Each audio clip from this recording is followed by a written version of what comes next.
బోర్డును కాపాడండి కాపాడండి సంక్షేమ బోర్డును కాపాడండి కాపాడండి సంక్షేమ బోర్డును. నాకు కూడా భవన నిర్మాణ కార్మిక సంఘంతో ఎంతో అనుబంధం. కొత్తగూడెంలో ఫస్ట్ భవన నిర్మాణ కార్మిక సంఘాన్ని నేనే ఏర్పాటు చేశాను. 80 సంఖ్య పెరిగిన తర్వాత ముందు గణేష్ టెంపుల్ అట్లుంటుంది. గణేష్ టెంపుల్ వాళ్ళు పెట్టారు. మళ్ళా పోస్ట్ ఆఫీస్ రామారావు నాకు పూర్తి అవగాహన ఈ సమస్యలు. అంతకుముందేమో ఈ చట్టం మన ఏఐటీసీ ఆధ్వర్యంలోనే సంక్షేమ నిధి మన ఏఐటీసీ ఆధ్వర్యంలో అవుతుంది. సంక్షేమ నిధిలో ఉన్నటువంటి అప్పుడు 5,000 కోట్లు ఉండేది. 16 డబ్బుల పైన పెట్టడం మనకుండాలి. ఏదైనా నిర్ణయం చేయాలంటే మన సంఘాలను అడగాలి. ఏఐటీసీకి సంబంధించిన లేదా ఇంకో సంఘం అడగాలి. ఈ డబ్బులు ఇట్లా చేస్తున్నామని చెప్పాలి. కానీ వాళ్ళ నిర్మాణం ఏంటంటే ఇక నుంచి ప్రభుత్వం ఏ సంస్థలో ఉండదు. కార్మిక లేబర్ సంస్థ చిన్నగా ఇచ్చేస్తారు. 44 చట్టాలను 4 కోడ్లుగా చేశారు. అదే పద్ధతుల్లో ఆర్టీసీని ఎత్తేస్తారు.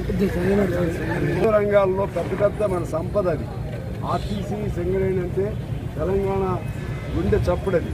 తెలంగాణ ఆస్తి అంతా అందులోనే ఉంటుంది. 2 అవే ప్రైవేట్ వాడికి ఇస్తారని చూస్తున్నారు. ఇక మీరు దిక్కుమొక్కు లేని వాడు. ఇది అసంఘటిత రంగం, సంఘటిత రంగం కాదు. అసంఘటిత రంగం అంటే ఇట్లా అందరం మన ఏఐటీసీ ఉండబట్టి ఈ మేర సంఘటితం అవుతున్నారు. లేకపోతే ఎవరు ముక్క వాళ్ళదే. దానిలో ఉన్న లాభం ఏంటి, కష్టం ఏంటి, నష్టం ఏంటి మీకు తెలియదు. ఏం సౌకర్యాలు వస్తున్నాయో తెలియదు. అవన్నీ మన వాళ్ళు చెప్తేనే మీకు కొద్దిగా తెలుస్తుంది. అందువలన మిమ్మల్ని ముక్కలు చేయటం, అది మీ సంఘాలే లేకుండా చేయటం, మీ హక్కులే లేకుండా చేయటం అనే కుట్ర ఇవాళ కేంద్ర ప్రభుత్వం పొందుతుంది. దానికి వంత రాష్ట్ర ప్రభుత్వం పొందుతుంది. ఇవాళ కేంద్ర ప్రభుత్వం ఈ చట్టం చేసింది.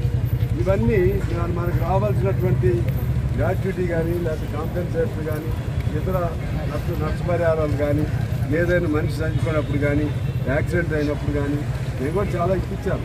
ఎందుకంటే అప్పుడు మన ఈపీఓలో వాళ్ళు ఉంటారు కదా, వాళ్ళు మన అధికారులు లేకపోతే మన ఆఫీసులోకి వచ్చే ఈ కార్డులు నా చేతే ఇప్పించారు. ఉంటాయి కదా ఇవన్నీ.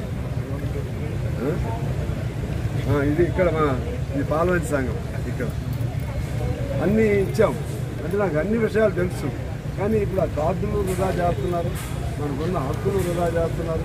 మనం అసలు అడుగుతుంది ఏంటి, మనకు హెల్త్ కార్డు ఇవ్వాలి. ఏ డబ్బు వచ్చినా ఎంత వచ్చినా సరే హెల్త్లో పేదవాళ్ళ కింద, ఎందుకంటే పేదవాళ్ళు ఎవరు ఉండవు.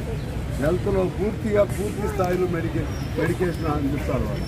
వాళ్ళు చదువుకు సంబంధించిన మన పిల్లలకు ఉద్యోగ అవకాశాలు చదువు అవకాశాలు కల్పించాలి.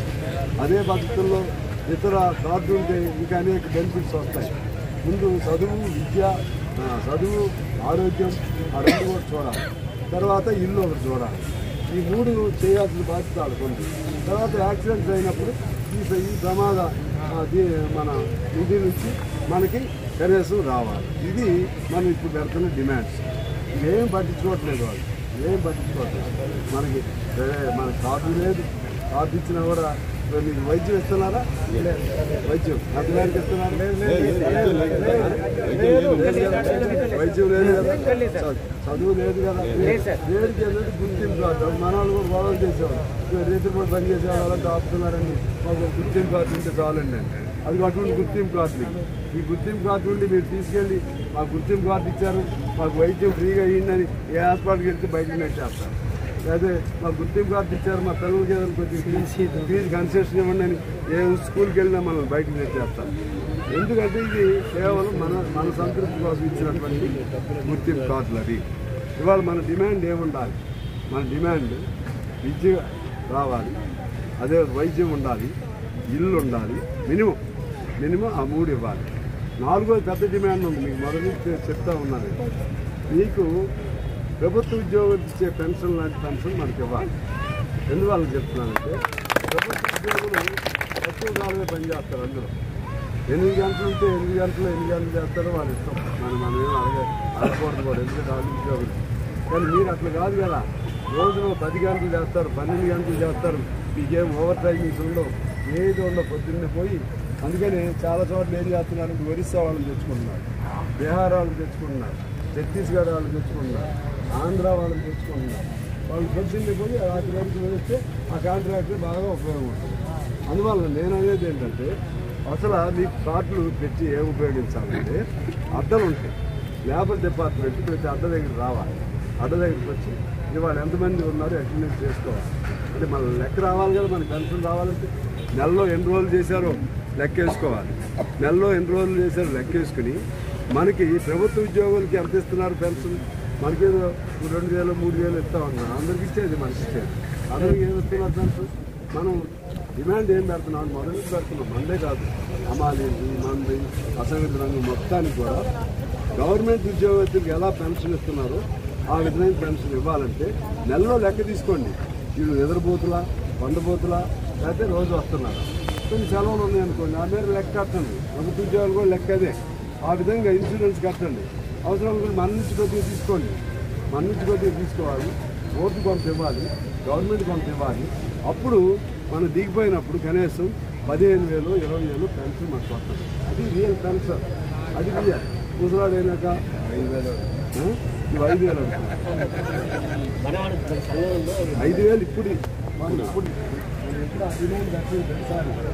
అది ఇది 5,000 పెట్టారు, 5,000 పెట్టారు. అందువలన నేను అనేది ఏంటంటే ముందు ఇది రాజకీయంగా మీకు మైండ్లో రావాలి. ఎవడొచ్చినా కూడా మాకు ఈ 2,000 3,000 మాకేంది, ఎవడ మంత్రులు వస్తారు, ఎమ్మెల్యేలు వస్తారు, ఓట్లు వేస్తాం.